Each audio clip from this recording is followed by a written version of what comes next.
আসসালামু আলাইকুম রহমতুল্লাহ। Golden commerce কেয়ারের ধারাবাহিক প্রক্রিয়ায় আজকে আমাদের আলোচনার বিষয় ট্যাক্সেশন ইন বাংলাদেশ, বাংলাদেশের কর বিধি। টপিক চাকরি হতে আয়। চাকরি হতে আয়ের আজকে খুবই গুরুত্বপূর্ণ একটি ক্লাস, এ ম্যারাথন ক্লাস।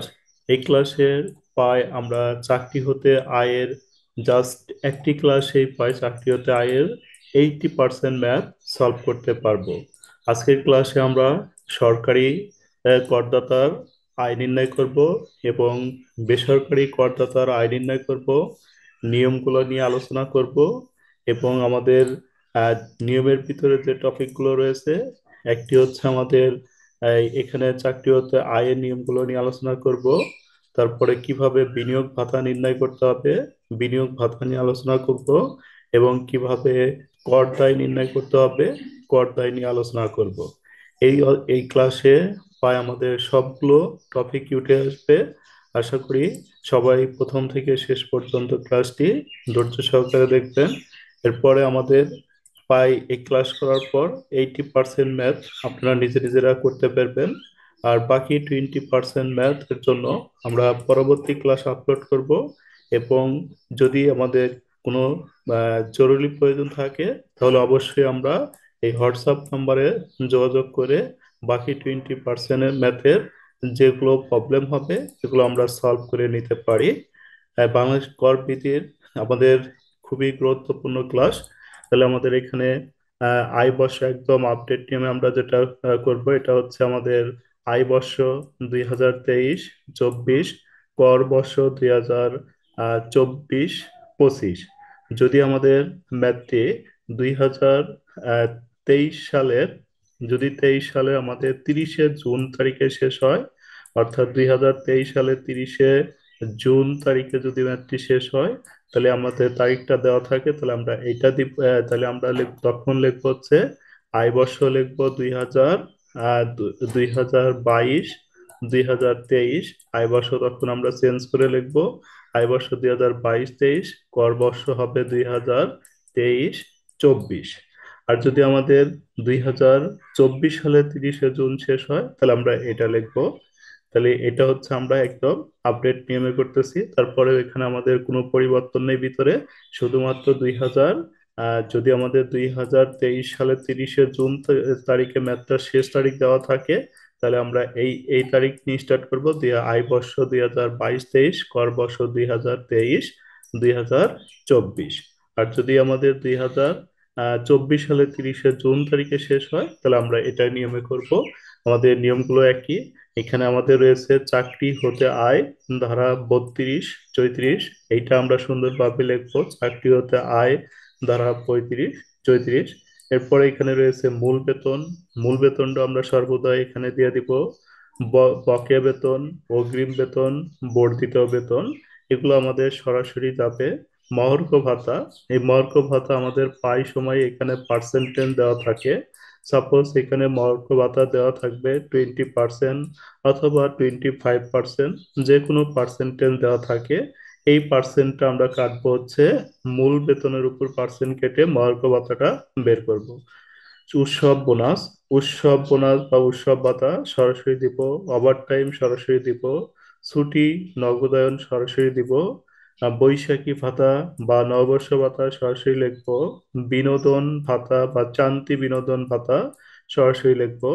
এটা হচ্ছে আমরা কোম্পা বেসরকারি করদাতার ক্ষেত্রে নির্ণয় করতেছি। এরপরে আমরা সরকারি করদাতা নিয়েও আলোচনা করব এই ক্লাসেই। ক্ষতিপূরণ ভাতা সরাসরি লিখবো। কমিশন ও ফি, কমিশন ফি দস্তুরি সরাসরি লিখবো।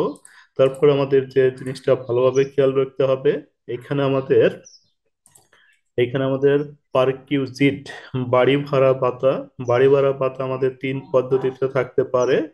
নগদ বাড়ি ভাড়া ভাতা, যদি আমাদের নগদ বাড়ি ভাড়া ভাতা প্রদান করা হয়, তাহলে এই ভাতাটা আমরা সরাসরি ফাইনাল করে লিখবো। বাসস্থান সুবিধা, বাসস্থান সুবিধা আমাদের যদি বার্ষিক বাসস্থান সুবিধার আমাদের দেওয়া থাকলে যেটা বার্ষিক মূল্য দেওয়া থাকবে, এটা সরাসরি লিখবো। কনসেশন হারে বাসস্থান, কনসেশন হারে বাসস্থান মানে বাসা দেওয়ার পরে যদি কিছু ভাড়া কর্তন করা হয়, তাহলে আমরা বার্ষিক মূল্যটা এখানে লিখবো। লেখার পরে যদি কিছু কর্তন করা হয়, এই কর্তনকৃত ভাড়া এখান থেকে বাদ দিয়ে ফাইনাল করে দিব। যদি কর্তন না থাকে সরাসরি ফাইনাল করে দিব। তারপর আমাদের আরেকটা গুরুত্বপূর্ণ টপিক হচ্ছে যাতায়াত ভাতা। যাতায়াত ভাতা, নগদ যাতায়াত ভাতা দেওয়া হলে আমরা সরাসরি ফাইনাল করে লিখবো। যানবাহন সুবিধা বা গাড়ির সুবিধা, যানবাহন সুবিধা বা গাড়ি, এই শব্দটা যদি আমাদের উল্লেখ থাকে তাহলে আমরা দুইটি নিয়মে করতে পারি। একটি হচ্ছে 2500 সিসি পর্যন্ত গাড়ির ক্ষেত্রে মাসিক 10,000 টাকা হিসাবে আয়ের সাথে যুক্ত হবে। যদি আমার 2500 সিসির কম অথবা 2500 সিসি পর্যন্ত গাড়ি হয়, তাহলে আমাদের মাসিক 20,000, মাসিক 10,000 টাকা আমাদের আয়ের সাথে যুক্ত করে সরাসরি ফাইনাল করে দিতে হবে। 2500 সিসির অধিক 2500 সিসির অধিক দেওয়া থাকলে প্রতি মাসে 2500 টাকা হিসাবে আয়ের সাথে যুক্ত করতে হবে। আমাদের কোনো কিছু উল্লেখ না থাকলে আমরা যে কোনো একটি ধরে নিতে পারি। এক্ষেত্রে অবশ্যই আমাদের টিকা দিতে হবে 2500 সিসির পর্যন্ত অথবা 2500 সিসির অধিক।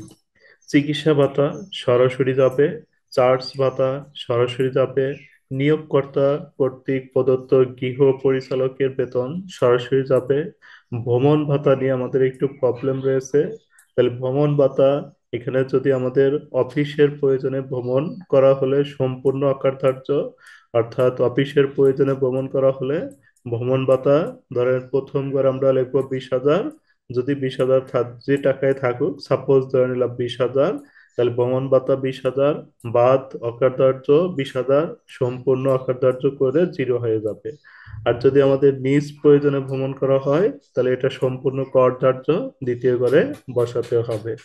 এরপরে আমাদের রয়েছে পাহাড়ি ভাতা, শিক্ষা সহায়ক ভাতা, বিভাগীয় চেয়ারম্যান হিসাবে ভাতা, ডিন হিসাবে প্রাপ্ত ভাতা, অনুমোদিত ভবিষ্যৎ তহবিলে নিয়োগকর্তা দান সরাসরি লিখবো আমরা। জীবন বীমা তহবিলের নিয়োগকর্তা দান সরাসরি লিখবো। বার্ষিক বৃত্তি, এটাও আমরা সরাসরি লিখবো। এই মানগুলো আমাদের পড়া থাকলে প্রায় আমাদের সব অঙ্কই করতে পারবো যদি এই মানগুলো ভালোভাবে পড়া থাকে। তাহলে এখানে রয়েছে কর্মচারী শেয়ার স্কিম হতে অর্জিত আয়। এইখানে আমাদের একটু প্রবলেম রয়েছে, 26 নম্বর এন্ট্রিতে আমরা ভালোভাবে খেয়াল করব। গ্যাসুইটি, আনুতোষিক, অ্যানুইটি, পেনশন। তাহলে এখানে আমাদের বলছে গ্যাসুইটি বা আনুতোষিক যে টাকা থাকবে এখানে বসাবো। বসানোর পর এর থেকে 2,50,00,000 টাকা বাদ দিব। 2,50,00,000 টাকা বাদ দিয়ে যদি আমাদের এখানে টাকা থাকে তাহলে এখানে বসাবো, না থাকলে এখানে জিরো দিব। সাপোজ আমার যদি 2,60,00,000 টাকা থাকে, তাহলে আমরা কি করতে পারি, 2,60,00,000 থেকে 2,50,00,000 টাকা বাদ দিব। তাহলে এখানে আমাদের 10 লক্ষ টাকা থাকবে। আর যদি আমার সাপোজ যদি আমাদের 5 লক্ষ টাকা থাকে, তাহলে উপরে আমরা 5 লাখ থেকে 2,50,00,000 বাদ দিলে নেগেটিভ আসবে। নেগেটিভের ক্ষেত্রে আমরা এখানে জিরো বসিয়ে দিব। অ্যানুইটি বা বার্ষিক বৃত্তি, অ্যানুইটি বা বার্ষিক বৃত্তি থাকলে সরাসরি বসিয়ে দিব। পেনশন, পেনশনের যে টাকাটা থাকবে বাদ অকার্যধার্য সম্পূর্ণ, অর্থাৎ পেনশনের যে টাকাই থাকবে আমরা অকার্যধার্য সম্পূর্ণ করে দিব। এরপরে আমাদের রয়েছে বিশেষ ভাতা, ট্রেনিং, যেমন ট্রেনিং ভাতা, বিনামূল্যে প্রাপ্ত পোশাক পরিচ্ছদ, আলো তাপ, টেলিফোন সুবিধা, পেশনার সুবিধা, অনুমোদিত বার্ষিক তহবিলে নিয়োগকর্তার দান। এগুলো দিয়ে আমরা সব যোগ করব। যোগ করার পরে আমাদের যেটা বের হবে এটাই হচ্ছে আমাদের চাকরি হতে মোট আয় বের হবে।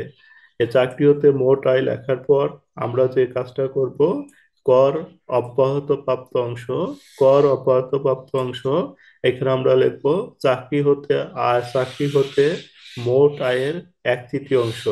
চাকরি হতে মোট আয়ের 1/3 অংশ আমরা এখানে বসিয়ে দিব। এর সাথে আমরা অথবা বার্ষিক 4,50,000 টাকা, এটা আমাদের ফিক্সড। চাকরি হতে আয়ের 1/3 অংশ এবং বার্ষিক 4,50,000 টাকা, এই দুইটা কম্পেয়ার করব। কম্পেয়ার করে এই দুইটার মধ্যে যেটা কম হবে এটা আমরা এখানে বসিয়ে উপর থেকে বাদ দিয়ে দিব। বাদ দেওয়ার পরে আমাদের যেটা বের হবে এটাই হলো আমাদের চাকরি হতে নিট করযোগ্য আয় বের হবে। তাহলে এভাবে আমরা চাকরি হতে নিট করযোগ্য আয় নির্ণয় করব। এর পরের স্টেপে আমাদের হচ্ছে বিনিয়োগ ভাতা। তাহলে বিনিয়োগ অনুমোদিত বিনিয়োগ ভাতা বা কর রেয়াতযোগ্য আয় নির্ণয়। তাহলে আমরা প্রথমে আমাদের এই এন্ট্রিটা থাকতে পারে জীবন বীমা প্রিমিয়াম। জীবন বীমা প্রিমিয়াম থাকলে আমরা এখানে বসাবো সেখান থেকে সর্বোচ্চ সীমা, সর্বোচ্চ সীমা বীমা মূল্যে যদি দেওয়া থাকে এই বীমা মূল্যের 10% ধরবো।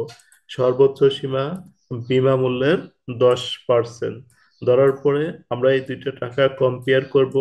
কম্পেয়ার করার পরে লিখবো হচ্ছে জীবন বীমা প্রিমিয়াম ছোটটি, অর্থাৎ জীবন বীমা প্রিমিয়াম এই দুইটার মধ্যে যেটা কম্পেয়ার করার পর যেটা ছোট হবে এটা আমরা এই করে নিয়ে আসবো।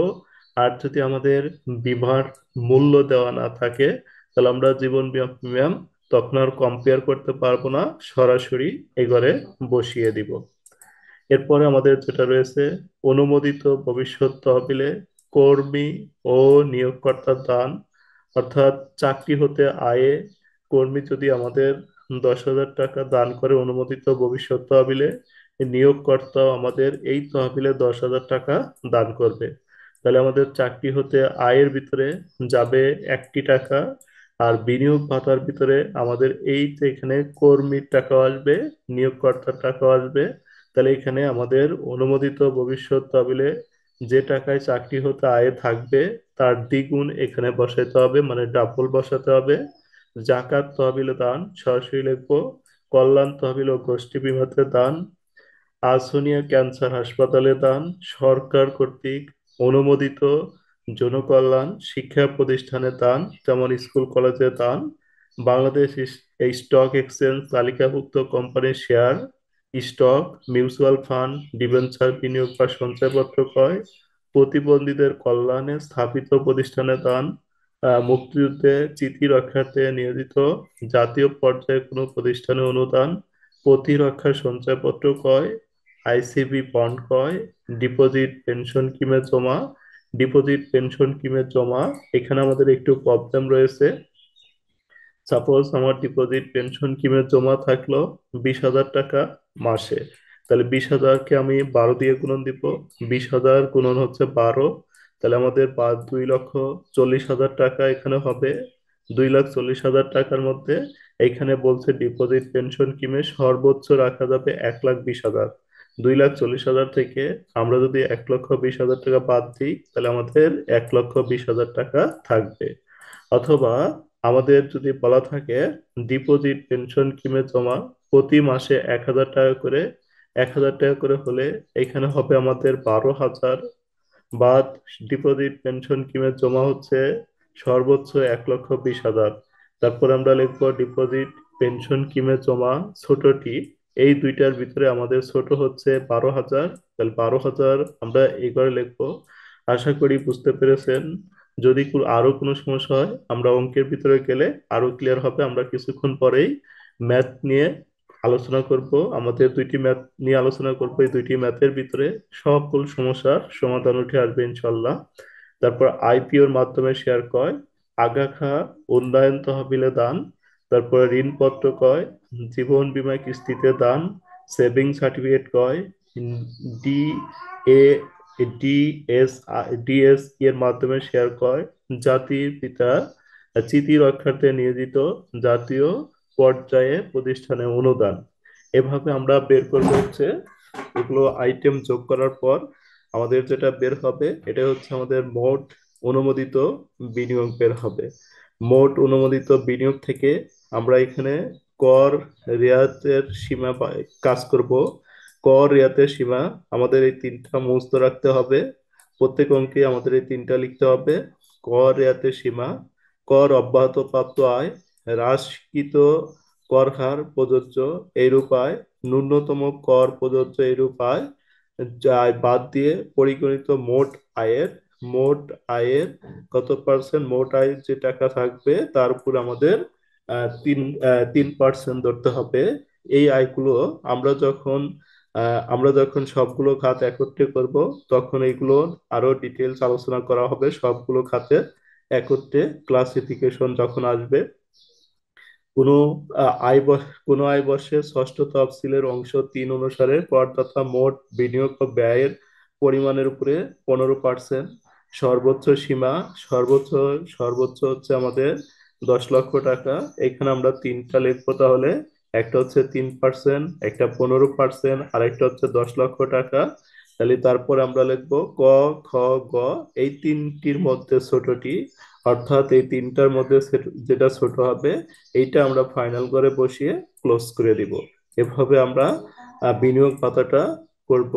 এরপর আমাদের যে পার্টটা রয়েছে, আর বিনিয়োগ ভাতার ভিতরে কিছু কনফিউশন এন্ট্রি দেওয়া থাকবে, যেগুলো বিনিয়োগ ভাতাতে অন্তর্ভুক্ত করা যাবে না।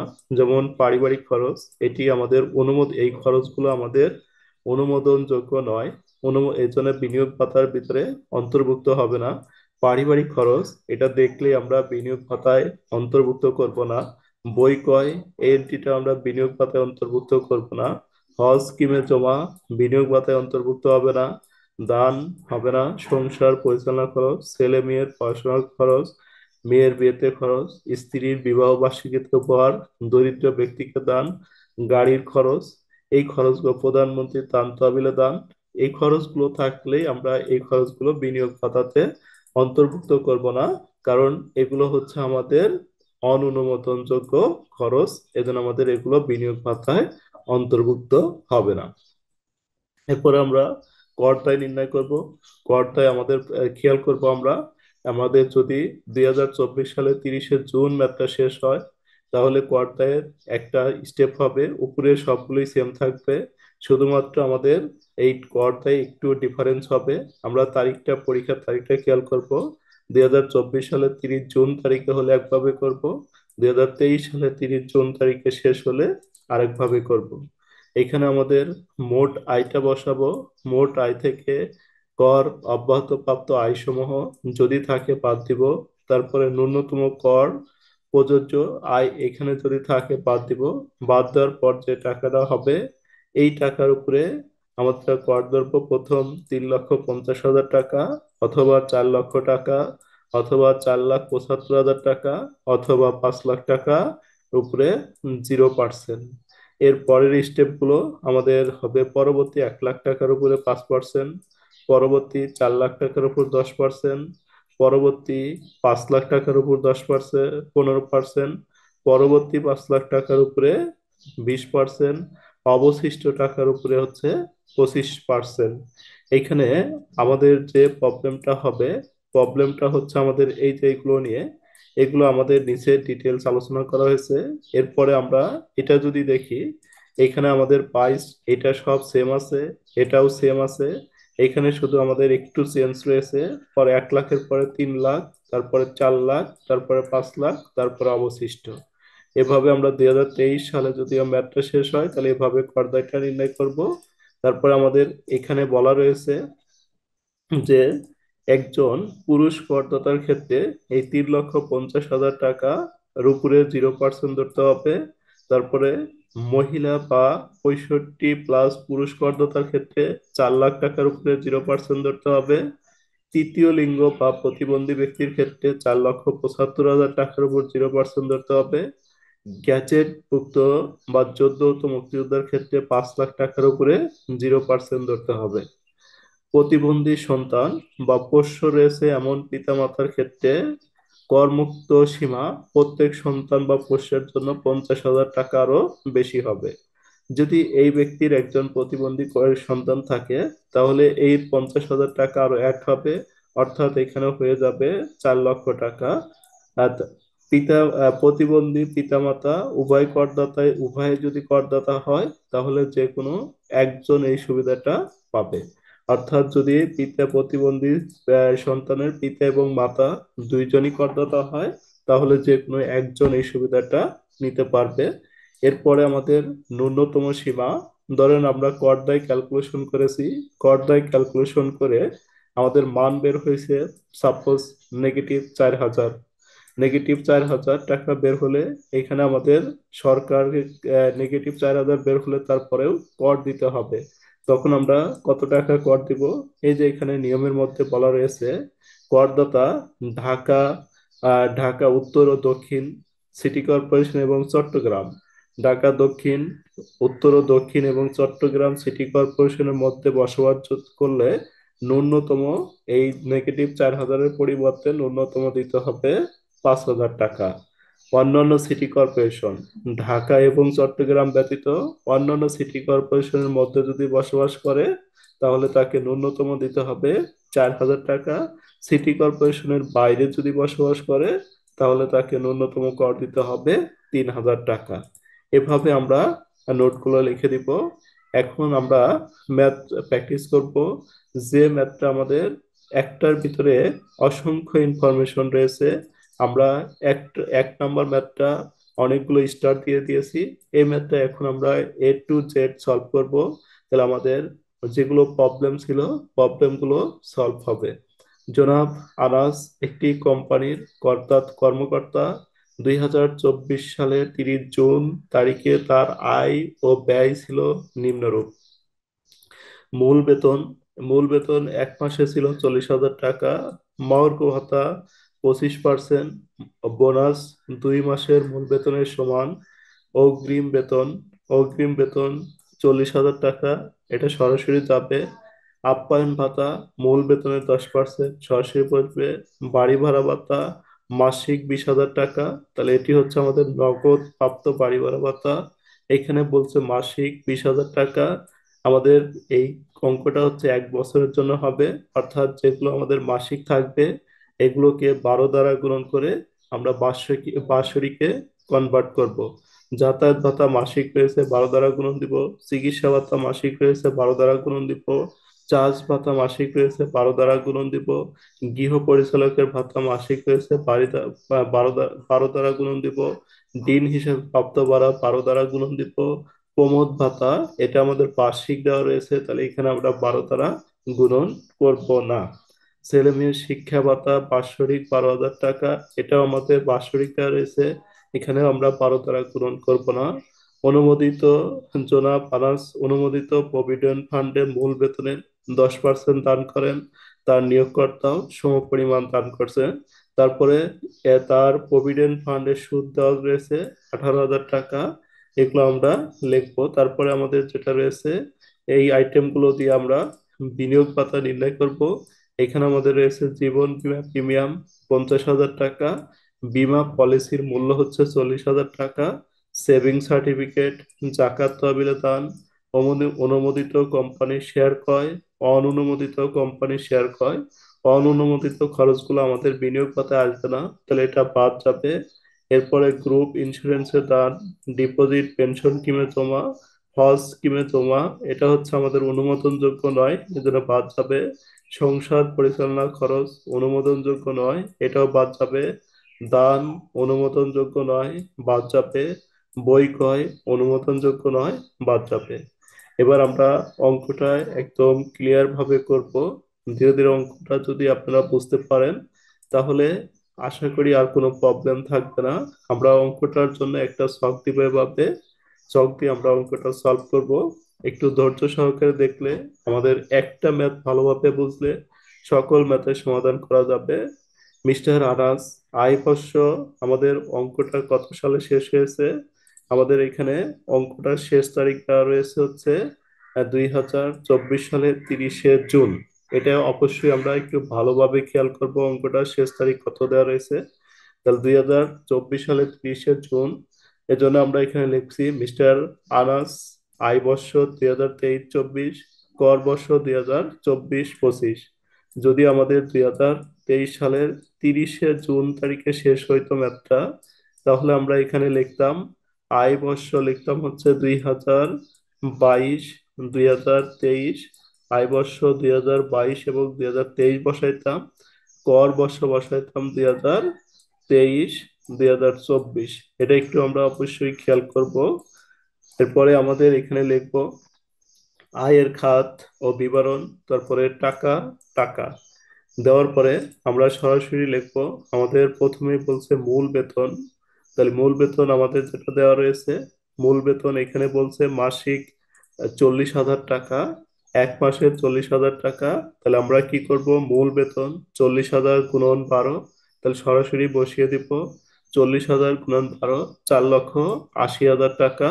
মূল বেতন 4,80,000 টাকা সরাসরি বসাবো। এরপর আমাদের যেটা রয়েছে মূল বেতনের পরে রয়েছে আমাদের এই মহার্ঘ ভাতা মূল বেতনের 25%। তাহলে মহার্ঘ ভাতা মূল বেতনের 25%। তাহলে আমাদের মূল বেতন যেটা বের হলো এখানে 4,80,000 টাকা। এই 4,80,000 টাকার উপরে আমরা মহার্ঘ ভাতা ধরবো। তাহলে মহার্ঘ ভাতা 4,80,000 গুণন হচ্ছে 25%। 4,80,000-এর 25% আমরা সরাসরি এখানে বসিয়ে দিব। তাহলে আমাদের মহার্ঘ ভাতা হলো, মহার্ঘ ভাতার পরে এখানে বলছে বোনাস 2 মাসের মূল বেতনের সমান। 1 মাসে বেতন দেওয়া হয়েছে 40,000 টাকা। তাহলে আমাদের 2 মাসের মূল বেতনের সমান। তাহলে আমাদের বোনাসটা হবে 40,000 গুণন হচ্ছে 2। তাহলে আমরা বোনাস লিখবো এভাবে 40,000 গুণন 2। তাহলে আমাদের বোনাস হবে 80,000 টাকা। এরপরে আমাদের রয়েছে অগ্রিম বেতন 40,000 টাকা। তাহলে অগ্রিম বেতনটা আমরা এখানে সরাসরি লিখবো। অগ্রিম বেতন 40,000 টাকা এখানে সরাসরি দিয়ে দিব। অগ্রিম বেতনের পরে আমাদের যেটা রয়েছে আপ্যায়ন ভাতা মূল বেতনের 10%। তাহলে আমাদের মূল বেতন বের হয়েছে 4,80,000 টাকা। তাহলে আমরা এখানে লিখবো আপ্যায়ন ভাতা 4,80,000 গুণন হচ্ছে 10%। 10%-এ যেটা হবে সরাসরি বসিয়ে দিব। আপ্যায়ন ভাতার পরে আমাদের রয়েছে বাড়ি ভাড়া ভাতা 1 মাসে 20,000 টাকা। তাহলে বাড়ি ভাড়া ভাতা 1 মাসে যদি 20,000 টাকা হয় তাহলে আমরা এভাবে লিখবো বাড়ি ভাড়া ভাতা 20,000 1 মাসে। তাহলে আমাদের ম্যাথটা যেহেতু 12 মাসে, তাহলে আমরা লিখবো 20,000 গুণন হচ্ছে 12, 2,40,000 টাকা সরাসরি বসিয়ে দিব। যাতায়াত ভাতা মাসিক 4,000 টাকা। তাহলে মাসিক দেওয়া রয়েছে, তাহলে আমরা কি করব যাতায়াত ভাতা 4,000 গুণন হচ্ছে 12 সরাসরি বসিয়ে দিব 48,000 টাকা। তারপরে চিকিৎসা ভাতা মাসিক 1,000 টাকা। তাহলে মাসিক 1,000 টাকা চিকিৎসা ভাতা দেওয়া রয়েছে। 1,000-কে আমরা 12 দিয়ে গুণন দিয়ে 12,000-এ কনভার্ট করে দেব, বাৎসরিকে নিয়ে যাব। এরপর আমার চার্জ ভাতা মাসিক 1,000 টাকা। চার্জ ভাতা মাসিক 1,000 টাকা, এটাকে আমরা কি করব চার্জ ভাতা 1,000 গুণন 12, 12 দিয়ে গুণন দিয়ে সরাসরি বসিয়ে দিব। গৃহ পরিচালকের ভাতা মাসিক 2,500 টাকা, 1 মাসে 2,500 টাকা। তাহলে গৃহ পরিচালকের ভাতা, তাহলে 1 মাসে 2,500, 12 দিয়ে গুণন দিলে আমাদের হবে 30,000 টাকা। তারপর আমাদের রয়েছে ডিন হিসাবে প্রাপ্ত ভাতা মাসিক 3,000, 1 মাসে 3,000। তাহলে আমাদের লিখতে হবে ডিন হিসাবে প্রাপ্ত ভাড়া 1,000, 3,000 গুণন 12। তাহলে 12 দিয়ে গুণন দিয়ে আমরা সরাসরি বসিয়ে দিব। এরপরে আমাদের যে এন্ট্রিটা রয়েছে এটি হচ্ছে আমাদের প্রমোদ ভাতা বার্ষিক 24,000 টাকা। এখানে আমরা কোনো কাজ করব না, প্রমোদ ভাতা আমাদের যা রয়েছে সরাসরি ফাইনাল করে বসিয়ে দিব। কারণ এখানে বার্ষিক দেওয়া রয়েছে এখানে 12 দ্বারা গুণন হবে না। ছেলে মেয়ের শিক্ষা ভাতা বাৎসরিক 12,000 টাকা, এটা কেউ 12 দিয়ে গুণন হবে না কারণ এটা বাৎসরিক দেওয়া রয়েছে, তাহলে আমরা এটাও সরাসরি বসিয়ে দিব। এরপরে যে এন্ট্রিটা রয়েছে, এরপরে জনাব আনাস অনুমোদিত প্রভিডেন্ট ফান্ডে মূল বেতনের 10% দান করেন, তার নিয়োগকর্তাও সম পরিমাণ অর্থ দান করেন। তাহলে এখানে লিখবো আমরা অনুমোদিত ভবিষ্যৎ তহবিলে নিয়োগকর্তার দান 10%। তাহলে আমাদের মূল বেতন হচ্ছে 4,80,000, 4,80,000-এর 10% 48,000 টাকা। এরপরে আমাদের রয়েছে অনুমোদিত ভবিষ্যৎ তহবিলের সুদ। অনুমোদিত ভবিষ্যৎ তহবিলের সুদ হচ্ছে আমাদের 18,000 টাকা বা অকার্যধার্য সম্পূর্ণ। আমরা অকার্যধার্য সম্পূর্ণ করব কারণ হচ্ছে এখানে আমাদের মূল বেতন রয়েছে 4,80,000 টাকা। এই 4,80,000 টাকার উপরে আমরা 33% ধরবো। 33% ধরার পর যদি আমাদের এইখানে 33%-এর বেশি টাকা দেওয়া থাকে তাহলে 33% এখান থেকে বাদ দিব। বাদ দিয়ে যে টাকা থাকবে এই টাকাটা ফাইনাল করে বসাতে হবে। আর বা এখানে 33% ধরার পর যদি আমাদের কম হয় তাহলে এখানে 0 দিতে হবে, অর্থাৎ যে টাকা আছে এই টাকা সম্পূর্ণ অকার্যধার্য। আমরা যদি 4,80,000 টাকার 33% নিয়ে কাজ করি, অর্থাৎ 4,80,000 গুণন 33% যদি ধরি আমরা, তাহলে আমাদের কত টাকা বের হবে 4,80,000 গুণন 33%। 4,80,000 33%, তাহলে আমাদের 4,80,000 33% আসবে 1,58,400 টাকা। 1,58,400। আমাদের এখানে অনুমোদিত ভবিষ্যৎ তহবিলের সুদ দেওয়া রয়েছে মাত্র 18,000 টাকা। তাহলে এই টাকা থেকে অনেক কম, অর্থাৎ তাহলে আমাদের এজন্য বাদ দিব, বাদ অকার্যধার্য সম্পন্ন হবে। আর যদি আমাদের 33% ধরে এই টাকাটা আসলো, যদি আমার 1,60,000 টাকা থাকতো, 1,60,000 টাকা যদি এখানে থাকতো, তাহলে আমি 1,60,000 থেকে এই 33% টাকাটা বাদ দিয়ে যে টাকাটা অবশিষ্ট হইতো এই টাকাটা এখানে বসিয়ে দিতাম। তাহলে এই, তাহলে আমরা এটা দিলাম। এরপরে আমাদের কি রয়েছে? এরপরে আমাদের যে তথ্যগুলো রয়েছে, দেখেন এর পরের তথ্যগুলো যেগুলো রয়েছে এগুলো দ্বারা আমাদের বিনিয়োগ ভাতা নির্ণয় করতে হবে। তাহলে আমাদের চাকরি হতে আয়ের স্টেপটা এ পর্যন্ত আমরা করলাম। করার পরে যে নামটা হবে এটা লিখবো আমরা চাকরি হতে মোট আয়। মোট আয় লেখার পর এখানে আমাদের একটু কাজ করতে হবে। চাকরি হতে মোট আয় যেটা বের হলো যোগ করে এখানে রেখে দিবেন। এরপরে আমরা এই ভাষাটুকু মুক্ত রাখবো, বাদ অব্যাহত প্রাপ্ত অংশ। অব্যাহত প্রাপ্ত অংশের মধ্যে আমরা লিখবো চাকরি হতে মোট আয়ের 1/3। চাকরি হতে আমাদের মোট আয় যেটা বের হয়েছে এটার 1/3 লিখবো। এটাকে 1 দ্বারা গুণন এবং 3 দ্বারা ভাগ করলে আমাদের আসবে হচ্ছে 4,10,000 টাকা। অথবা বার্ষিক 4,50,000 টাকা, বার্ষিক 4,50,000 টাকা, এটা হচ্ছে আমাদের ফিক্সড। এখন আমরা এই দুইটার মধ্যে কম্পেয়ার করব, করার পরে যেটা কম হবে এটা আমরা ফাইনাল করে দিব।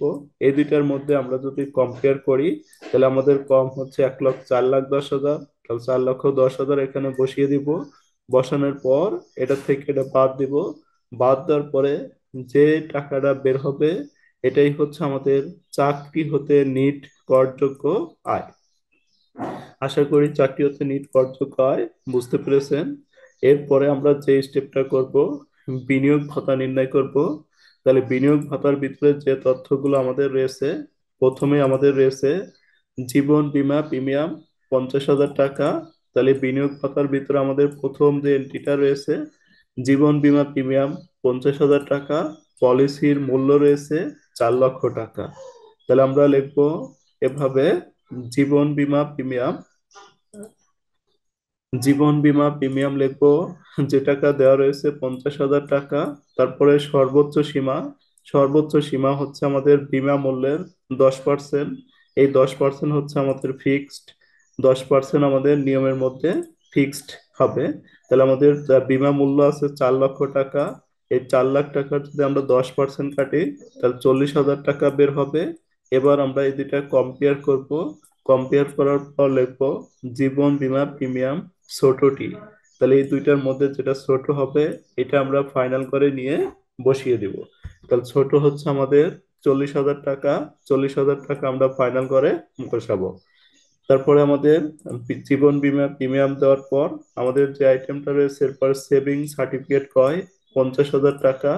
তাহলে সেভিং সার্টিফিকেট ক্রয়টা আমরা সরাসরি লিখে দিব, সেভিং সার্টিফিকেট ক্রয় 50,000 টাকা। সেভিং সার্টিফিকেট ক্রয় 50,000 টাকা। সেভিং সার্টিফিকেটের পরে আমাদের যে এন্ট্রি রয়েছে জাকাত তহবিলে দান। আমরা মনে রাখবো জাকাত তহবিলে দান আসবে, কিন্তু হজ স্কিমে জমা বা হজ তহবিলে জমা আসবে না। জাকাত তহবিলটা আমরা সরাসরি বসিয়ে দিব, যে টাকাটা রয়েছে এটা সরাসরি বসিয়ে দিব। এরপর আমাদের অনুমোদিত কোম্পানির শেয়ার ক্রয়, অনুমোদিত কোম্পানির শেয়ার ক্রয় আসবে, অননুমোদিত কোম্পানির শেয়ার ক্রয়টা আসবে না। তাহলে অনুমোদিত কোম্পানির শেয়ার ক্রয় এটা আমরা লিখবো, অনুমোদিত কোম্পানির শেয়ার ক্রয় 20,000 টাকা সরাসরি লিখবো। তারপরে আমাদের যেটা রয়েছে গ্রুপ ইন্স্যুরেন্সে দান 5,000 টাকা। গ্রুপ ইন্স্যুরেন্সে দান সরাসরি লিখবো, গ্রুপ ইন্স্যুরেন্সে দান 5,000 টাকা। এরপরে আমাদের যেটা রয়েছে গ্রুপ ইন্স্যুরেন্সের দান আমরা 5,000 টাকা সরাসরি বসাবো। ডিপোজিট পেনশন কিংবা জমা মাসিক 20,000 টাকা। এখানে আমাদের একটু নিয়ম রয়েছে, নিয়মটা ফলো করব আমরা। ডিপোজিট পেনশন কিংবা জমা মাসিক 20,000 টাকা হলে 12 মাসে 2,40,000 টাকা। আর সর্বোচ্চ সীমা এটা হলো আমাদের ফিক্সড, সর্বোচ্চ সীমা 1,20,000 টাকা। এবার আমরা লিখবো অতএব ডিপোজিট পেনশন স্কিমের জমা এখানে বিয়োগ করা যাবে না, এই দুইটার ভিতরে যেটা ছোট হবে এই ছোটটি নিয়ে এখানে বসিয়ে দিতে হবে। তারপরে আমাদের ডিপোজিট পেনশন স্কিমে জমার পরে হজ স্কিমে জমা, এটা আমাদের আসবে না। তারপর সংসার পরিচালনা খরচ, এগুলো অননুমোদনযোগ্য খরচ আসবে না। দান, এটাও অননুমোদনযোগ্য খরচ আসবে না। বই ক্রয় অননুমোদনযোগ্য খরচ আসবে না। এরপরে আমাদের আরেকটা এন্ট্রি আমাদের বের করতে হবে। এখানে উপরে যদি বেতন চাকরি হতে আয়ের ভিতরে থাকে, এখানে অনুমোদিত ভবিষ্যৎ তহবিলে নিয়োগকর্তার দান 10%। তাহলে আমরা বিনিয়োগ ভাতাতে নিয়মের মধ্যে পড়েছিলাম যে এখানে আমাদের আসবে হচ্ছে 2 জনের টাকা, অনুমোদিত ভবিষ্যৎ তহবিলে কর্মী ও নিয়োগকর্তার দান। আগে ছিল আমাদের, উপরে ছিল নিয়োগকর্তার দান ছিল আমাদের 48,000 টাকা, অনুমোদিত ভবিষ্যৎ তহবিলে নিয়োগকর্তা 48,000 টাকা দান করছিল। এইখানে আমাদের 48,000 গুণন হচ্ছে 2, ডাবল আসবে অর্থাৎ 3 লক্ষ, তাহলে 96,000 টাকা আসবে। তো এইভাবে আমরা এটা কমপ্লিট করলাম।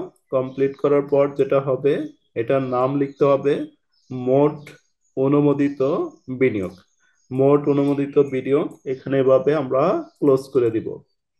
দেওয়ার পর কর রেয়াতের সীমা, অর্থাৎ কর রেয়াতের সীমা, কর রেয়াতের সীমা এটা আমরা মুক্ত রাখবো। কর অব্যাহতপ্রাপ্ত আয়, হ্রাসকৃত হারে কর আয় প্রযোজ্য এরূপ আয়, ন্যূনতম কর প্রযোজ্য এরূপ আয় বাদ দিয়ে মোট আয়ের 3%।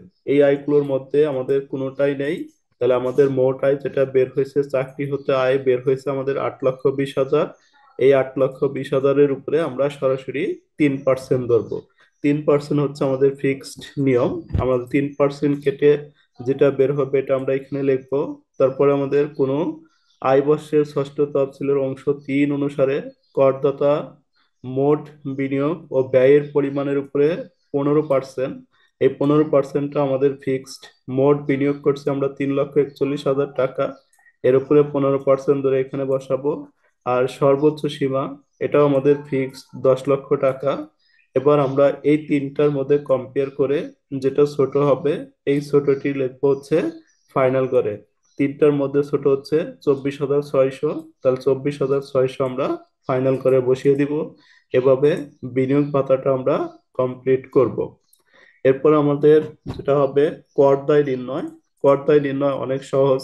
আমাদের এখানে কর দায়ের যে নিয়মটা রয়েছে, নিয়মটা ফলো করে আমরা খুব সহজেই কর দায়টা কমপ্লিট করতে পারি। তাহলে কর দায়ের আমরা যে নিয়মটা শিখেছিলাম, আমাদের কর দায়ের নিয়মটা আমাদের শীটের সাথে লেখা রয়েছে।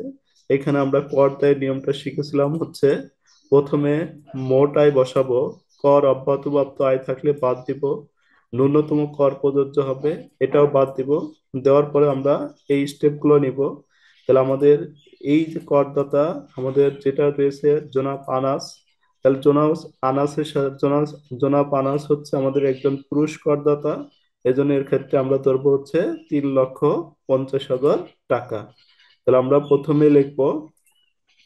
প্রথমে আমরা লিখবো হচ্ছে আহ, করদাতা জনাব করদাতা লিখে আমরা প্রথমে লিখবো মোট আয়টা বসাবো।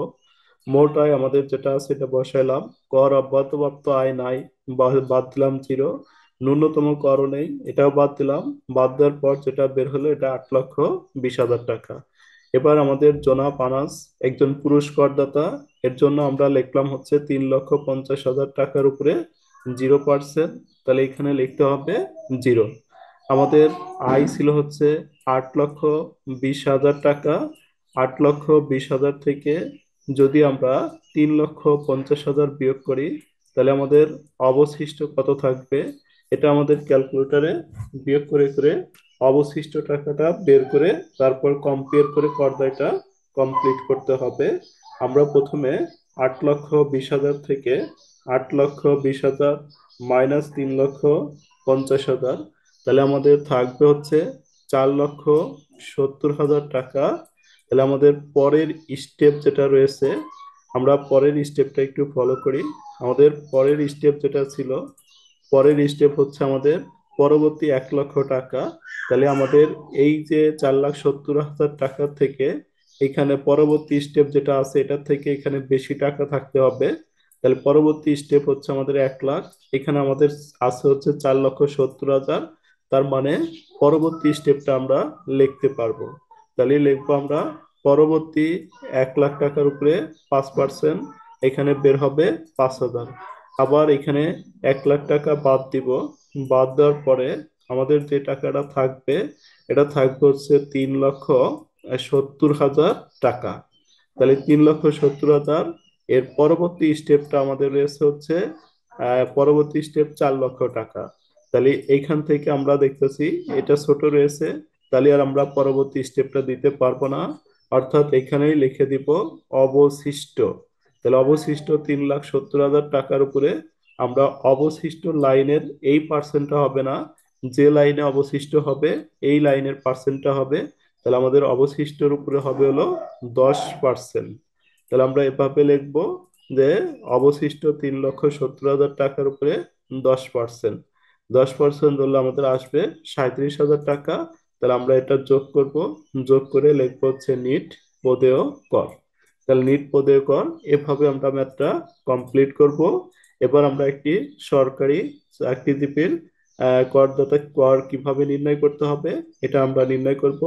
সরকারি চাকরিজীবীর কর, সরকারি চাকরিজীবী হলে আমাদের কিভাবে অঙ্কটা সলভ করতে হবে, এখন আমরা সরকারি কর্মকর্তার জন্য একটা ম্যাথ সলভ করব।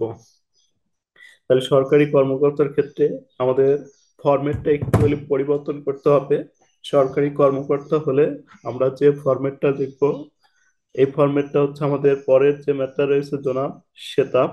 তাহলে আমাদের এই জনাব শেতাব, জনাব শেতাব এখানে আমরা লিখবো হচ্ছে করদাতা জনাব শেতাব, আর সবকিছু আমাদের একই থাকবে, অর্থাৎ করদাতা জনাব শেতাব। এখানে আমাদের রয়েছে দেখেন জনাব শেতাব একজন সরকারি চাকরিজীবী, 2024 সালে 30 জুন সমাপ্ত বছরে তার বেতন খাতে আয় ছিল নিম্নরূপ। মূল বেতন মাসিক 52,000 টাকা। তাহলে 52,000 টাকাকে আমরা এক মাসে 52,000, 52,000-কে 12 দ্বারা গুণন দিব। দুইটি উৎসব বোনাস প্রতিটি এক মাসের মূল বেতনের সমান।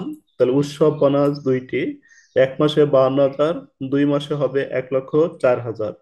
তাকে বিনা ভাড়ায় একটি বাসস্থান দেওয়া হয়েছে যার বার্ষিক মূল্য 1,20,000 টাকা। তাকে একটি গাড়ি দেওয়া হয়েছে, এই গাড়ি দেওয়া হলে এটা হচ্ছে আমাদের যানবাহন সুবিধা, অর্থাৎ গাড়ি থাকলে এটা আমরা যানবাহন সুবিধা ধরবো। যানবাহন সুবিধার জন্য আমরা যে নিয়মটা পড়ছিলাম, এখানে আমাদের যাতায়াত নগদ যাতায়াত ভাতা থাকলে সরাসরি যাবে। আগের অঙ্কে আমরা শিখেছিলাম নগদ যাতায়াত ভাতা, এই অঙ্কে রয়েছে আমাদের যানবাহন সুবিধা বা গাড়ির সুবিধা। যানবাহন সুবিধা বা গাড়ির সুবিধা থাকলে 2500 সিসি পর্যন্ত গাড়ির ক্ষেত্রে আমরা 10,000 টাকা যুক্ত করব। 2500 সিসির উপরে হলে মাসে 25,000 টাকা করে আমরা যুক্ত করব। তাহলে আমাদের কোনো সিসি উল্লেখ না থাকলে আমাদের ইচ্ছা মতোই করব, যে কোনো একটা ধরে নিয়ে। অফিসের জন্য অফিসের চিকিৎসা ভাতা মাসিক এত টাকা, ভ্রমণ ভাতা দেওয়া রয়েছে। জেনারেল প্রভিডেন্ট ফান্ডে দান হচ্ছে 10%, তিনি এই তহবিল থেকে 5,000 টাকা সুদ পান। গৃহ পরিচালকের বেতন প্রতি মাসে 2500 টাকা। নববর্ষ ভাতা এক মাসের মূল বেতনের 20%। গ্রুপ বীমা এটা দিয়ে আমাদের করতে হবে বিনিয়োগ ভাতা। ডিপোজিট পেনশন স্কিমে জমা, এটা দিয়েও আমাদের বিনিয়োগ ভাতা নির্ণয় করতে হবে। হজ স্কিমে জমা, এটা অনুমোদনযোগ্য খরচ, এজন্য আমাদের বিনিয়োগ পাতে আসবে না। মেয়ের বিয়েতে খরচ, এটাও আমাদের অনুমোদনযোগ্য খরচ, এটাও আমাদের আসবে না। এখন মূল কথা হচ্ছে সরকারি চাকরিজীবীর ক্ষেত্রে আমরা যেটা করব, আমাদের ফরম্যাটটা চেঞ্জ হবে। ফরম্যাটটা হবে এভাবে: করদাতা জনাব শেতাব, আয় বর্ষ 2023-24, কর বর্ষ 2024-25। ব্যবসা খাতে, সরি, এখানে হবে মোট আয় নির্ণয়, আমরা লিখবো হচ্ছে এখানে মোট আয় নির্ণয়। তাহলে আমরা আগের অঙ্কটা দেখি, আগের অঙ্কটাতে আমাদের কি লেখা ছিল। আগের অঙ্কটাতেও আমরা এখানে লিখবো হচ্ছে মোট আয় নির্ণয়। দুইটা অঙ্কতেই আমাদের আমরা এখানে মোট আয় নির্ণয় করব। তাহলে মোট আয় নির্ণয় হবে, তাহলে আমাদের মোট আয় নির্ণয় করা আমাদের যে ফরম্যাটটা, তাহলে এই সরকারি চাকরিজীবীর ক্ষেত্রে আমরা একটা নোট পড়ব। এই নোটটা অবশ্যই ভালোভাবে খেয়াল করব যে সরকারি চাকরিজীবীর ক্ষেত্রে এখানে আমাদের মূল বেতন, তারপর হচ্ছে উৎসব বোনাস দুইটি, মূল বেতন, উৎসব বোনাস, বকেয়া বেতন, বিশেষ বেতন, এই চারটি আইটেম ব্যতীত, অর্থাৎ এই যে এখানে চারটি আইটেম দেওয়া রয়েছে, সরকারি কর্মচারী হলে এই চারটি আইটেম ব্যতীত যত ভাতা পাবে সকল ভাতা সম্পূর্ণ অকর ধার্য করতে হবে। তাহলে আমরা দেখবো যে আমাদের কি কি আইটেম রয়েছে। তাহলে এখানে আমরা প্রথমে ম্যাথটা দেখলাম যে জনাব সেতাব। তারপরে আমাদের এখানে রয়েছে প্রথমে আমরা মূল বেতন দেওয়া রয়েছে। মূল বেতন হচ্ছে মাসে 52,000 টাকা। তাহলে 52,000 গুণন হচ্ছে 12। আমরা লিখবো এভাবে, মূল চাকরি হতে আয় দ্বারা 32 34। আর গড়ের ক্ষেত্রে আমরা এখানে সরকারি কর্মকর্তা হলে এভাবে গড়গুলো দিব। আয়ের পরিমাণ, কর অব্যাহতপ্রাপ্ত আয়, নিট করযোগ্য আয়। এই ঘরে আমরা আয়ের পরিমাণের সব এন্ট্রি গুলোই বসাবো, আর কর অব্যাহতপ্রাপ্ত গুলো এই ঘরে বসাবো, কর ধার্য আয়গুলো আমরা এই ঘরে বসিয়ে দিব। তাহলে প্রথমে আমাদের মূল বেতন, মূল বেতনটা আমাদের রয়েছে 52,000 টাকা মাসে। 52,000 গুণন হচ্ছে আমাদের 12। 52,000-কে 12 দ্বারা গুণন দিব, দিয়ে আমরা এখানে বসাবো মোট আয়ের পরিমাণ। এটা আমাদের নিট করযোগ্য আয়, এটা আমরা আবার নিট করযোগ্য আয়ের ঘরেও বসিয়ে দিব। এরপর আমাদের বলছে মূল বেতনের পরে আমাদের বলা হয়েছে দুইটি উৎসব বোনাস প্রতিটি 1 মাসের মূল বেতনের সমান। দুইটি উৎসব বোনাস অর্থাৎ 1 মাসে বেতন দেওয়া রয়েছে 52,000 টাকা। তাহলে 52,000 গুণন 2, এই উৎসব বোনাস আমাদের করধার্য আয়। তাহলে এটাও আমরা এখানে সরাসরি বসিয়ে দিব।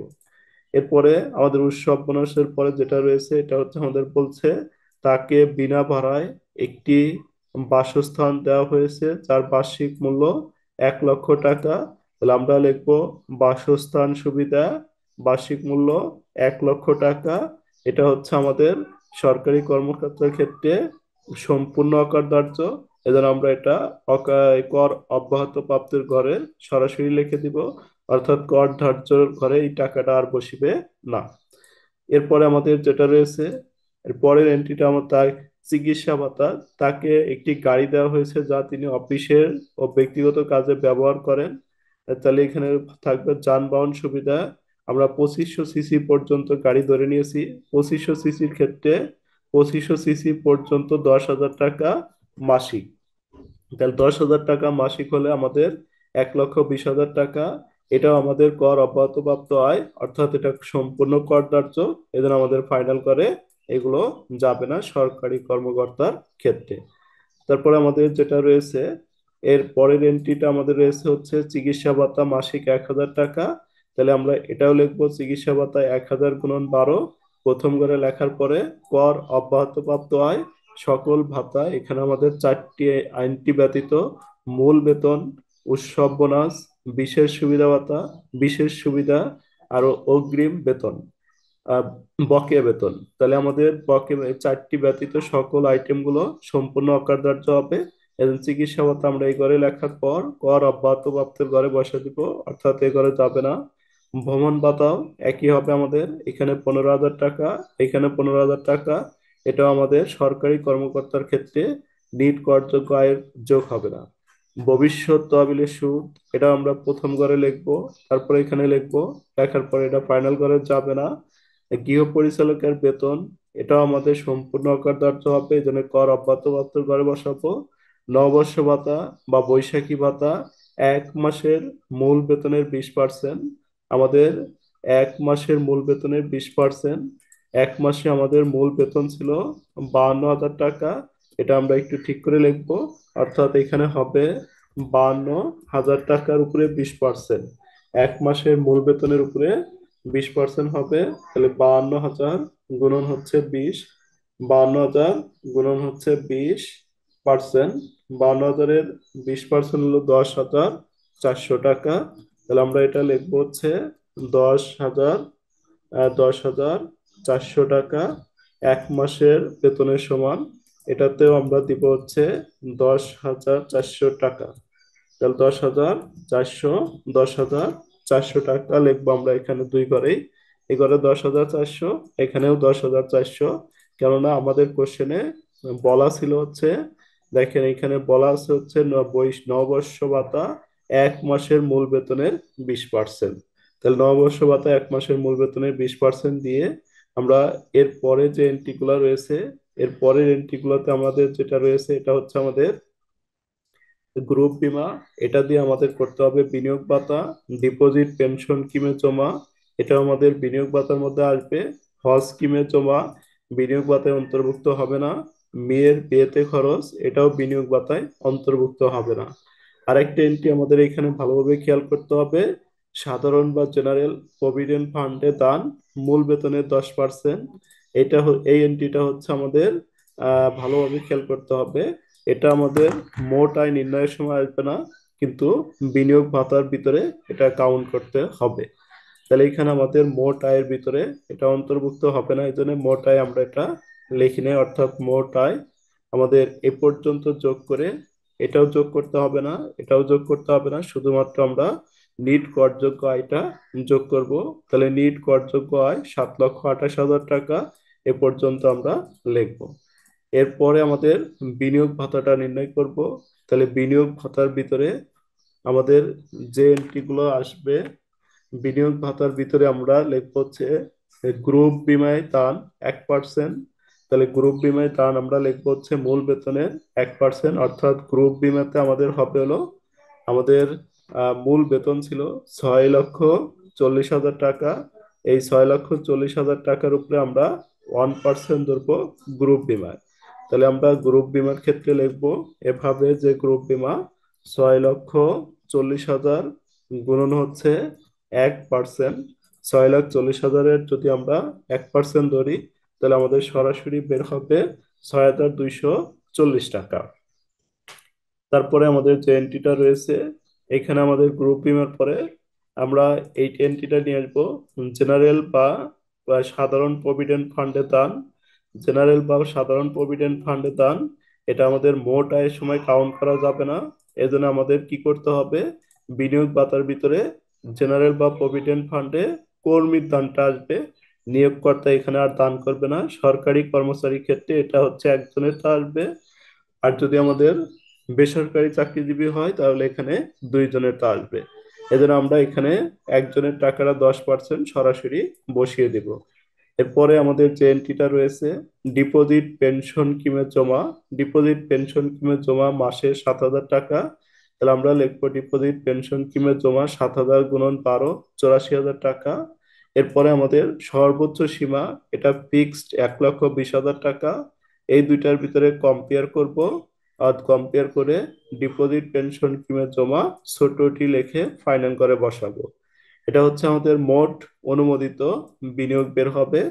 এরপরে আমাদের যে দুইটা এন্ট্রি ছিল, অর্থাৎ এখানে আমাদের আহ হজ স্কিমে জমা, মেয়ের বিয়েতে খরচ, এই দুইটা হচ্ছে আমাদের অনুমোদনযোগ্য খরচ। এজন্য আমাদের এই দুইটা অঙ্কে অন্তর্ভুক্ত হবে না। এরপর আমাদের যেটা করতে হবে এটা হচ্ছে আমাদের বিনিয়োগ ভাতার যে রুলগুলো, এই রুলের অনুসারে এটা মোট অনুমোদিত বিনিয়োগ লেখার পর আমাদের এইটুকু ফিক্সড আয়ত্ত রাখতে হবে। এখানে হচ্ছে আমাদের আসবে কি কি, একটা হচ্ছে কর রেয়াতের সীমা, কর অব্যাহতপ্রাপ্ত আয়, হ্রাসকৃত কর হারে প্রযোজ্য এরূপ আয়, ন্যূনতম প্রযোজ্য এরূপ আয়, আর যদি থাকে আয় বাদ দিয়ে পরিগণিত আয়ের উপরে 3%। আমাদের আয় বের হয়েছে 7,28,000। 7,28,000 আমরা বের করছি মোট করযোগ্য আয় 7,28,000। তাহলে আমরা লিখবো 7,28,000 এই টাকার উপরে 3%, তাহলে 3% ধরে আমরা এখানে সরাসরি বসিয়ে দিব। এরপর আমাদের কোনো আয় বর্ষের ষষ্ঠ তফসিলের এই 3 অংশ অনুসারে করদাতার মোট বিনিয়োগ ও ব্যয়ের উপর 15%। মোট বিনিয়োগ হচ্ছে আমাদের 1,52,640 টাকা, এর উপর 15% ধরে এই টাকা আসবে। এরপর আমরা সর্বোচ্চ সীমা হচ্ছে আমাদের এটা ফিক্সড। সর্বোচ্চ সীমা আমাদের ধরবো হচ্ছে 10 লক্ষ টাকা। ধরার পরে এই তিনটার ভিতরে কম্পেয়ার করব, কম্পেয়ার করে যেটা কম হবে এটা আমরা ফাইনাল করে লিখে এটা ক্লোজ করে দিব। এভাবে আমরা বিনিয়োগ ভাতা নির্ণয় করব। এরপর আমরা কর দায় নির্ণয় করব। কর দায় আমাদের আমাদের টাকা রয়েছে, কর দায় আমাদের যে টাকাটা রয়েছে এটা হচ্ছে আমাদের 7,28,000 টাকা রয়েছে। তাহলে আমরা আগের মতোই কর দায়টা বের করব, যে 7,28,000 টাকা। তাহলে এখানে আমাদের এই ব্যক্তি এই ব্যক্তি আমাদের কি রয়েছে, এই ব্যক্তি আমাদের জনাব শেতাব, অর্থাৎ জনাব শেতাব একজন পুরুষ ব্যক্তি। তাহলে পুরুষ ব্যক্তির ক্ষেত্রে আমরা যেটা করব, তাহলে জনাব শেতাব একজন পুরুষ ব্যক্তি, এর জন্য আমরা এখানে লিখবো হচ্ছে এভাবে কর দায়টা করব। কর দায় নির্ণয়, টাকা, করের হার টাকা, মোট আয় লিখলাম 7,28,000। এরপরে কর অব্যাহত আয় নাই, তাহলে এটা 0 দিব। ন্যূনতম হারে কর প্রযোজ্য, এটাও নাই, তাহলে আমাদের 7,28,000 টাকা। এবার আমরা স্টেপটা ফলো করব, যে আমাদের যে স্টেপটা রয়েছে এই স্টেপটা আমাদের কি রয়েছিল, আমাদের কর দায়ের যে স্টেপটা ছিল, কর দায়ের স্টেপটা আমরা ফলো করব। প্রথম 3,50,000 টাকার উপরে 0%। তাহলে আমরা লিখবো প্রথম 3,50,000 টাকার উপরে 0%, 3,50,000 টাকার উপরে 0%, তাহলে আমাদের এটা হবে 0। পরবর্তী 1,00,000, এখান থেকে 3,50,000 বাদ দিব, বাদ দিলে আমাদের 1,00,000-এর বেশি থাকবে। দেন পরবর্তী 1,00,000-এর উপরে 5%, এখান থেকে আবার 1,00,000 বিয়োগ করব, 1,00,000 বাদ দেওয়ার পর আমাদের যেটা আসবে 2,78,000, অর্থাৎ 2,78,000। এর পরের স্টেপ যেটা আমাদের রয়েছে, এর পরের স্টেপ আমাদের রয়েছে হচ্ছে, পরের স্টেপটা আমাদের আছে 4,00,000। 4,00,000 টাকা আমাদের হচ্ছে না, আমাদের হচ্ছে 2,78,000। তাহলে আমরা আর 4,00,000 টাকা লিখতে পারবো না, এটা সরাসরি লিখে দিব 2,78,000 টাকার অবশিষ্ট 2,78,000 উপরে 10%, এই টাকাটা হবে। তাহলে আমরা কি করব, টাকাটা যোগ করব, যোগ করলে আমাদের যেটা বের হবে নিট পদেয় কর, নিট পদেয় কর বের হবে। তারপর আমরা লিখবো হচ্ছে এই সরকারি সরকারি চাকরিজীবীর ক্ষেত্রে মূল বেতন, টিকা লিখে দিব। সরকারি চাকরিজীবীর ক্ষেত্রে মূল বেতন, উৎসব বোনাস, বকেয়া বেতন, বিশেষ বেতন ব্যতীত সকল আয়সমূহ সম্পূর্ণ অকার্যধার্য। এই অঙ্কে আমাদের ছিল হচ্ছে মূল বেতন, উৎসব বোনাস। এই জন্য এই অঙ্কে আমরা দুইটা অন্তর্ভুক্ত করছি। দেখেন এখানে আমাদের মূল বেতন এবং উৎসব বোনাস এই দুইটা ব্যতীত যা যা ভাতা ছিল সব ভাতাটুকু আমরা সম্পূর্ণ অকার্যধার্য করেছি। এরপরে আমাদের আহ 2 নম্বর নোটটা হচ্ছে, ধরে নেওয়া হলো গাড়িটি 2,500 সিসির কম, তাই প্রতি মাসে 10,000 টাকা যানবাহন সুবিধা। তাহলে যানবাহন সুবিধাতে আমরা লিখেছিলাম যানবাহন সুবিধা 10,000 গুণন 12, 1,20,000 টাকা। এখানে যানবাহন সুবিধার সাথে কোনো কিছু বলা ছিল না, যে যানবাহন এখানে আমাকে বলছিল যে তাকে একটি গাড়ি দেওয়া হয়েছে যা তিনি অফিস ও ব্যক্তিগত কাজে ব্যবহার করেন।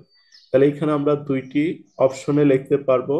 যানবাহন সুবিধা আমাদের যে নিয়মটা আমরা পড়েছিলাম, যে 2,500 সিসি পর্যন্ত গাড়ির ক্ষেত্রে মাসিক 10,000 টাকা, এটা আমার কোনো কিছু উল্লেখ নেই, তাহলে এটাও আমি লিখতে পারি, অথবা এটাও আমি লিখতে পারি। দুইটার ভিতরে যেটাই লিখবো এটা নিয়ে আমাকে একটা টিকা লিখে দিতে হবে। তাহলে এই টিকাটা আমরা এখানে লিখেছি, যে ধরে নেওয়া হলো গাড়িটি 2,500 সিসির কম, তাই প্রতি মাসে 10,000 টাকা যানবাহন সুবিধা ধরা হলো। আর যদি আমরা 2,500 সিসির বেশি ধরি, তাহলে এখানে আমাদের ধরতে হবে, ধরে নেওয়া হলো গাড়িটি 2,500 সিসির উপরে, তাই প্রতি মাসে 25,000 টাকা করে এখানে যানবাহন সুবিধা, তখন প্রতি মাসে 25,000 টাকা করে বসাতে হবে। এভাবে আমরা ম্যাথটি সলভ করব। আশা করি বুঝতে পেরেছেন।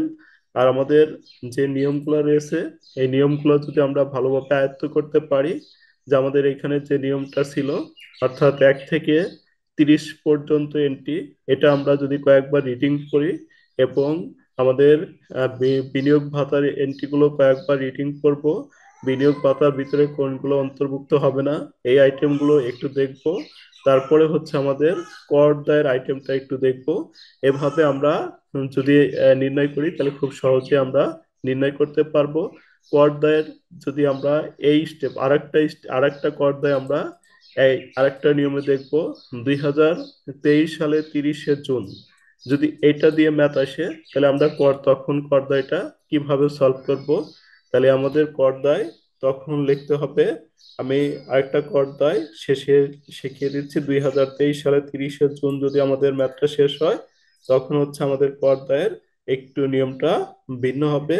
অর্থাৎ তাহলে পর্দায় কিভাবে করতে হবে এটা একটু আমরা আপনাদের আবার হেল্প করতেছি। তাহলে এখানে 2023 সালে 30শে জুন যদি শেষ হয়, 2000 আহ, 2023 সাল, 2023-এ 30শে জুন অঙ্ক যদি সমাপ্ত হয়, তাহলে আমাদের এখানে একইভাবে লিখতে হবে যে 2023 সালে 30 জুন ম্যাথটা যদি সমাপ্ত হয়, তখন কর দায়ে একটু পরিবর্তন আসবে। অর্থাৎ আমাদের নিয়মের যে কর দায় আমরা শিখেছিলাম, দেখেন এইখানে আমাদের 2023 সাল 30শে জুন আমাদের মোট আয় এটা যা আছে তাই থাকবে, কর অব্যাহত প্রাপ্ত আয় এটাও যা আছে তাই থাকবে, ন্যূনতম এগুলো সব ঠিক থাকবে, এটাও ঠিক থাকবে। এখানে শুধু আমাদের কি হবে, 1 লাখের পরের স্টেপ হবে আমাদের 3 লাখ, তার পরের স্টেপ হবে 4 লক্ষ, 4 লক্ষ টাকা। তাহলে 1 লাখের পরের স্টেপ হবে 3 লাখ টাকা। তাহলে আমরা যদি এটা দিয়ে নির্ণয় করি, তাহলে আমাদের কি হবে এটা আমরা একটু ভালোভাবে খেয়াল করি। দেখেন, যদি আমাদের কোশ্চেনে আসে তাহলে আমরা সলভ করতে পারবো। তাহলে আমি প্রথমটা দিয়ে করে দিই, প্রথমটা দিয়ে করে দিলে আমাদের সুবিধা হবে। 1 নম্বরে আমরা এটা করে দিই। 1 নম্বরটা যদি আমি করি, 1 নম্বর ম্যাথটাতে আমরা 1 নম্বর ম্যাথটাতে যদি এটা করি, 1 নম্বর ম্যাথে আমাদের যেটা রয়েছে, অর্থাৎ একটা আমরা 2 নম্বরে না করে 1 নম্বর ম্যাথে যদি করি, এখানে 1 নম্বর ম্যাথের এটা যদি আমরা আবার 2023 ধরে সলভ করে নিই, তাহলে কি করতে হবে, দেখেন পর্দাটা শুধু আমাদের চেঞ্জ করতে হবে এখানে। এই শুধুমাত্র কিছু পরিবর্তন হবে, আর বাকি সব কিছু একই থাকবে। আয় বর্ষ কর বর্ষটা চেঞ্জ করতে হবে।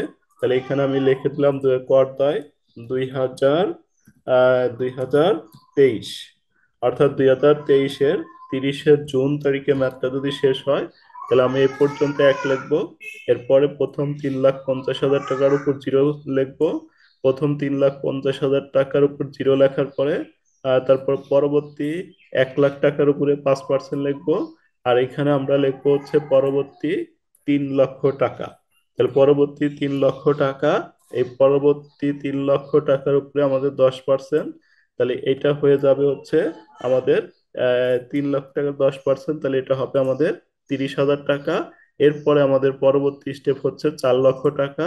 তাহলে তাহলে আমরা এইটা এখানে অবশিষ্ট লিখতে পারবো না, তখন আমাদের এটা লিখতে হবে হচ্ছে পরবর্তী 3 লাখ টাকার উপরে পরবর্তী 3 লাখ, এখানে আমার অবশিষ্টর পরিবর্তে পরবর্তী লিখতে হবে।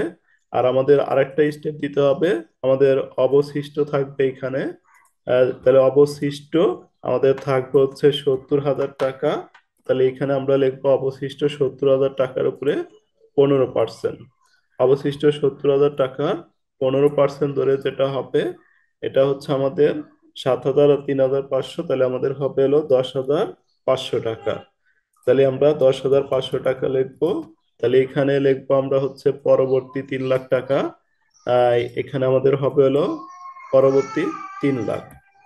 তাহলে আমরা যদি এভাবে করি, তাহলে এভাবে লিখবো, প্রথম 3,50,000 টাকার উপর 0%, পরবর্তী 1 লাখ টাকার উপরে 5%, তারপরে বাদ দিলে আমাদের টাকা থাকবো 3,70,000। 3,70,000 থাকলে আমাদের পরের স্টেপ দেওয়া যাবে। পরের স্টেপ 3 লাখ টাকা, 3 লাখের 10%, আবার 3 লাখ বাদ দিলাম। এর পরের স্টেপ হচ্ছে আমাদের 4 লাখ। তাহলে 4 লাখ আর দেওয়া যাবে না, এই জন্য অবশিষ্ট 70,000 টাকার উপরে 15% ধরে আমাদের যেটা হবে। এবার যদি আমরা এটা যোগ করি, যোগ করলে আমাদের হবে 30,000, 10,000, 40,000, আর 5,000, 45,500 টাকা। তাহলে এইভাবে আমাদের আমাদের ট্যাক্সের কিছু ক্লাস এখানে দেওয়া রয়েছে, এই ক্লাসগুলো আপনারা দেখে নিতে পারেন। এখানে কারবার ও পেশা খাতে আয়, কারবার ও পেশা খাতে আয়, এখানে সম্পূর্ণ ক্লাসটা দেওয়া রয়েছে আমাদের ইউটিউব চ্যানেলে, কারবার ও পেশা খাত। এখানে কারবার পেশা খাতের সবগুলো অঙ্ক দেওয়া রয়েছে। কারবার পেশা খাতের পরে আমাদের এখানে যেগুলো নিয়ে আলোচনা করা হয়েছে, এগুলো হচ্ছে আমাদের এই কারবার পেশা খাত, মূল্য সংযোজন কর, মূল্য সংযোজন করের সবগুলো অঙ্ক এখানে নিয়ে আলোচনা করা হয়েছে।